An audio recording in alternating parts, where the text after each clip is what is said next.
So మీరు ఏ course నేర్చుకున్నా pre రిక్వెసైట్స్ అనేవి కంపల్సరీ. ఇది ఖచ్చితంగా గుర్తుపెట్టుకోండి. ఎందుకు ఏంటి ఏం ప్రీ రిక్వెసైట్స్ ఏంటి అంటే మనం మాట్లాడుకోవాలి ఖచ్చితంగా.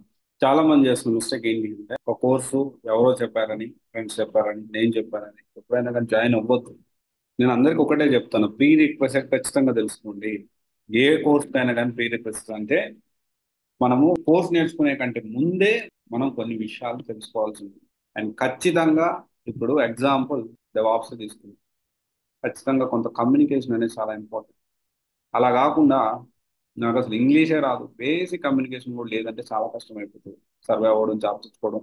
వాళ్ళు జాబ్ తెచ్చుకున్నా సర్వే అవ్వడం చాలా కష్టం అవుతుంది. కొంచెం అన్న ఇంగ్లీష్ అనేది కంపల్సరీ మనకి కావాల్సి ఉంటుంది. And at the same time Java full stock తీసుకుంటే హై కోడింగ్ ఉంటుంది. కోడింగ్ మీద చాలా ఇంట్రెస్ట్ ఉండాలి ఖచ్చితంగా. మనకు ఆప్షన్ లేకపోతే మనం బలవంతంగా నా కోడింగ్ అనేది నేర్చుకోవాలి. That is whole different thing. So ఇలా ఏంటి అంటే మనం ఏ కోర్స్ నేర్చుకున్నా కానీ ఏ కోర్స్ నేర్చుకునే ముందు ఖచ్చితంగా మనము ప్రీ రిక్వెసైట్స్ అనేవి కోర్స్ నేర్చుకునే ముందే మనం తెలుసుకొని అవి నేర్చుకొని పెట్టుకొని తర్వాత కోర్స్ నేర్చుకోవడం స్టార్ట్ చేయాలి. నేరుగా డైరెక్ట్ గా నేను సాఫ్ట్వేర్ కోర్స్ నేర్చుకుంటా అంటే కష్టమైపోతుంది.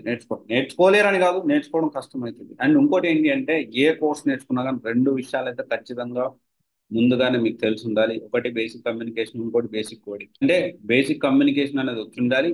కోడింగ్ అనేది ఖచ్చితంగా నేర్చుకోవాలి. మన జాబ్ అనేది సాఫ్ట్వేర్ లోకి వెళ్తున్నాం అంటే చాలా మంది ఆ మైండ్ సెట్ అనేది ఉండట్లేదు. చాలా మంది నా కోడింగ్ తక్కువ, కోడింగ్ లేకుండా సాఫ్ట్వేర్ జాబ్లు అనేవి ఉంటాయి. ఉండకుండా ఏముండవు, ఉంటాయి. కానీ ఇప్పుడున్న ప్రజెంట్ సిచ్యువేషన్ లో కోడింగ్ లేకుండా మీ ఫ్యూచర్ అనేది లేదు.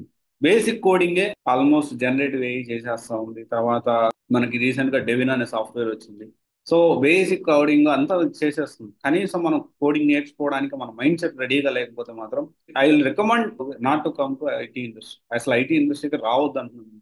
మీరైతే గుర్తు పెట్టుకోండి ఈ విషయాలన్నిటిని. గురు అలా కాకుండా ఎలాంటి ప్రీ రిక్వెసైట్స్ లేవు, కమ్యూనికేషన్ లేదు, కోడింగ్ లేదు, అయినా సాఫ్ట్వేర్ జాబ్ రావాలి అని మీరు అనుకుంటుంటే అది మీ అత్యాశ అవుతుంది. ఖచ్చితంగా మీకు జాబ్ వచ్చే అవకాశం అయితే లేదండి. చాలా ఓపెన్ గా మీరు బాధపడినా పర్వాలేదు, బట్ ఇదే నిజం కూడా. ఖచ్చితంగా రాదు, ఓకే. కమ్యూనికేషన్ లేదు, ఓకే. తెలుగు మీడియం చదువుకున్నారు, ఓకే. ఇప్పుడు నేర్చుకోవాలి, ఖచ్చితంగా నేర్చుకుంటేనే జాబ్ వస్తుంది. కోడింగ్ ఇంట్రెస్ట్ లేదు అనే మాట అసలు మాట్లాడొద్దండి. ఇప్పుడు గుర్తుపెట్టుకోండి, ఇప్పుడున్న సినారియోలో నాకు ఇంట్రెస్ట్ లేదు కోడింగ్ అన్న మాట అసలు మాట్లాడదు. సాఫ్ట్వేర్ జాబ్ తెచ్చుకోవాలంటే కంపల్సరీ ఇప్పుడు కొంత బేసిక్ పని ఫ్లూయెంట్ ఇంగ్లీష్ కమ్యూనికేషన్ అవసరం లేదు.